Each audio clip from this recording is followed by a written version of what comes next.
Assalamualaikum warahmatullahi wabarakatuh.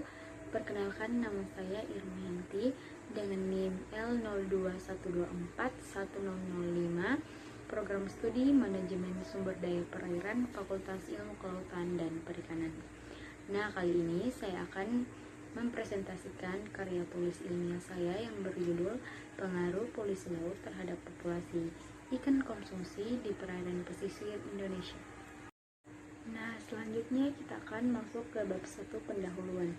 Nah, di sini kita akan membahas latar belakang, apa sih latar belakang dari karya tulis ilmiah saya. Nah, seperti yang kita ketahui, Indonesia memiliki wilayah perairan yang luas dengan kekayaan sumber daya laut yang tinggi, termasuk berbagai jenis ikan konsumsi. Namun, kualitas perairan pesisir Indonesia semakin terancam oleh polusi laut yang disebabkan oleh limbah industri, sampah plastik, dan pencemaran kimia.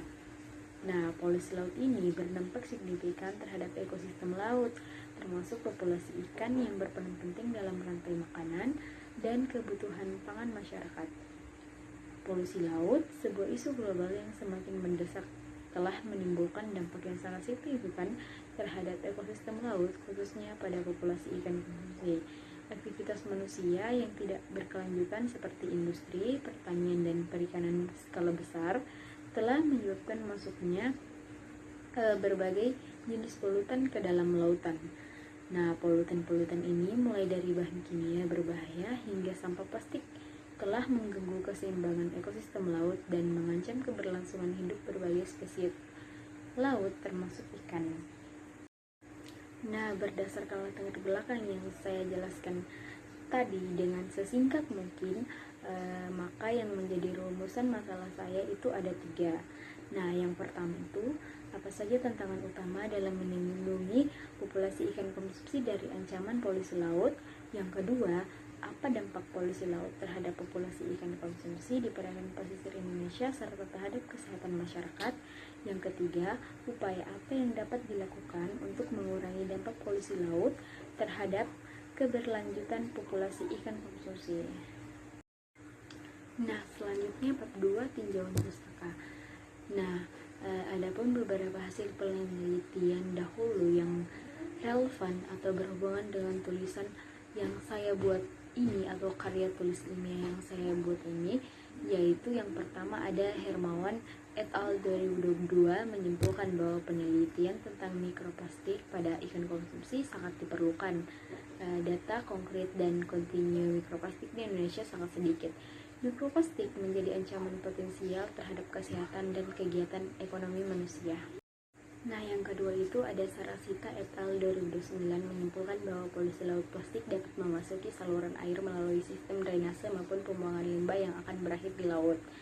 Nah, polusi plastik adalah jenis dominan dari sampah antropogenik yang ditemukan di lingkungan laut. Nah, yang ketiga itu ada Maha et al. 2023 menyimpulkan bahwa hubungan antara aktivitas manusia, polusi, dan kesehatan sangat kompleks dan sulit untuk memprediksi skenario apa yang akan terjadi di masa depan. Bahaya polusi laut terhadap kesehatan manusia hingga saat ini tetap menjadi dilema yang belum terpecahkan.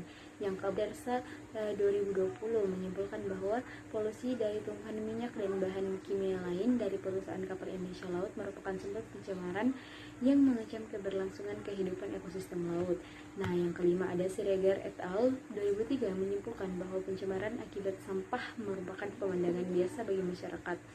Nah, yang keenam ada Fatima 2022 menyimpulkan bahwa pencemaran laut yang disebabkan oli pada umumnya bukan dilakukan oleh masyarakat atau masyarakat kecil seperti sampah plastik. Pencemaran laut ada keterkaitan secara langsung dengan perusahaan atau industri yang membuang limbah industri ke laut. Nah, yang ketujuh itu ada Lovia et al. 2024 menyimpulkan bahwa pertumbuhan demografi akan berpotensi terjadinya peningkatan kebutuhan karena sifatnya adalah konsumsi. Nah, ada pun landasan teori dari karya tulis ilmiah saya. Yang pertama itu polusi laut.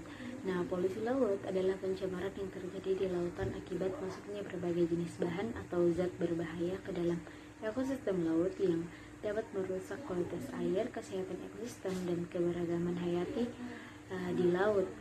Nah, yang kedua itu ikan yang terkontaminasi polusi laut terhadap kesehatan masyarakat. Nah, ikan konsumsi yang terkontaminasi polusi laut dapat membawa risiko besar bagi kesehatan masyarakat, termasuk keracunan logam berat, masalah pencernaan, gangguan sistem saraf, dan penyakit infeksi. Nah, yang ketiga itu penurunan populasi ikan akibat polusi laut. Nah, polusi laut memiliki dampak yang sangat luas dan kompleks terhadap populasi ikan. Penurunan jumlah ikan terjadi karena kerusakan habitat, pencemaran bahan kimia, gangguan kesehatan, dan kerusakan rantai makanan. Nah, masuk ke bab 3 pembahasan. Yang pertama itu ada tantangan utama dalam melindungi populasi ikan konsumsi dari ancaman polusi laut. Nah, tantangan utama dalam melindungi populasi ikan konsumsi dari ancaman polusi plastik yang berasal dari masyarakat setempat sangat kompleks dan berakar pada kebiasaan sehari-hari. Masyarakat seringkali membuang sampah plastik sembarangan, baik di darat maupun di perairan. Sampah plastik ini kemudian terbawa oleh aliran air menuju laut, terurai menjadi mikroplastik yang sulit terdeteksi dan termakan oleh biota laut termasuk ikan. Akibatnya terjadi keakumulasi mikroplastik dalam tubuh ikan yang pada akhirnya dikonsumsi oleh manusia. Nah, selain itu, sampah plastik yang lebih besar seperti kantong plastik, botol, dan sedotan dapat mencekik atau membelit tubuh ikan, menyebabkan kematian dan kurangnya kesadaran masyarakat tentang dampak buruk polusi plastik terhadap lingkungan dan kesehatan menjadi kendala utama dalam mengatasi masalah ini. Nah, yang kedua itu ada dampak polusi laut terhadap populasi ikan konsumsi di perairan pesisir Indonesia serta terhadap kesehatan masyarakat. Nah, polusi laut yang semakin parah akibat aktivitas manusia memberikan ancaman serius terhadap kelestarian ekosistem laut, khususnya populasi ikan konsumsi di perairan pesisir Indonesia. Limbah industri, pertanian, domestik, dan sampah plastik yang masuk ke laut membawa berbagai zat berbahaya seperti logam berat, pestisida, dan mikroplastik. Zat ini terakumulasi dalam tubuh organisme laut termasuk ikan melalui rantai makanannya. Akibatnya terjadi penurunan populasi ikan secara signifikan karena kematian massal, gangguan pertumbuhan dan perkembangan, serta kerusakan habitat akibat polusi. Nah, ikan yang terkontaminasi polutan dapat mengalami berbagai masalah kesehatan seperti kerusakan organ dalam, gangguan sistem reproduksi, dan penurunan daya tahan tubuh. Konsumsi ikan yang terkontaminasi oleh polutan memiliki dampak signifikan terhadap kesehatan masyarakat. Zat-zat yang berbahaya terkandung dalam ikan dapat terakumulasi dalam tubuh manusia dan dapat menyebabkan penyakit mulai dari gangguan pencernaan, kerusakan ginjal dan hati, hingga peningkatan risiko kanker.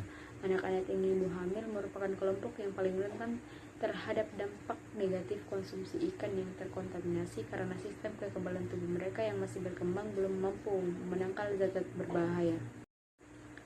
Nah, yang ketiga itu upaya yang dapat dilakukan untuk mengurangi dampak polusi laut terhadap keberlanjutan populasi ikan konsumsi. Nah, upaya yang dapat dilakukan yaitu industri harusnya diwajibkan memiliki sistem pengelolaan limbah yang memadai sebelum dibuang ke lingkungan. Masyarakat juga perlu didorong untuk memilah dan mendaur ulang sampah serta mengurangi penggunaan plastik sekali pakai. Selain itu, pelestarian ekosistem laut seperti mangrove, terumbu karang, dan padang lamun sangat penting. Ekosistem ini sangat berperan penting sebagai penyaring alami dan habitat bagi berbagai jenis ikan. Penegakan hukum yang tegas terhadap pelanggaran peraturan lingkungan juga perlu ditingkatkan. Nah, upaya pelestarian populasi ikan konsumsi juga harus dilakukan secara berkelanjutan. Penangkapan ikan harus dilakukan dengan cara yang ramah lingkungan seperti menetapkan kuota tangkapan, menggunakan alat tangkap yang selektif, dan menghindari penangkapan ikan yang belum dewasa. Budidaya ikan juga dapat dilakukan dengan alternatif sumber protein yang berkelanjutan, asalkan dilakukan dengan memperhatikan aspek lingkungan. Pengembangan teknologi budidaya yang ramah lingkungan dan memastikan kualitas air budidaya yang baik adalah kunci keberhasilan budidaya ikan. Nah, pada bab 4 penutup ada kesimpulan. Nah, kesimpulan dari karya tulis ilmiah saya ini yaitu polusi laut merupakan masalah lingkungan global yang serius dan kompleks. Tantangan utama dalam melindungi populasi ikan konsumsi dari ancaman polusi plastik yang berasal dari masyarakat setempat sangat kompleks dan berakar pada kebiasaan sehari-hari. Polusi laut yang semakin parah akibat aktivitas manusia memberikan ancaman serius terhadap kelestarian ekosistem laut, khususnya populasi ikan konsumsi di perairan pesisir Indonesia. Untuk mengurangi dampak polusi laut terhadap keberlanjutan populasi ikan konsumsi, diperlukan upaya komprehensif yang melibatkan berbagai pihak. Salah satu langkah penting adalah pengelolaan limbah yang efektif. Nah, adapun saran dalam karya tulis ilmiah saya ini, yaitu saran saya dalam hal ini pemerintah dan masyarakat perlu meningkatkan upaya dalam pengelolaan sampah laut.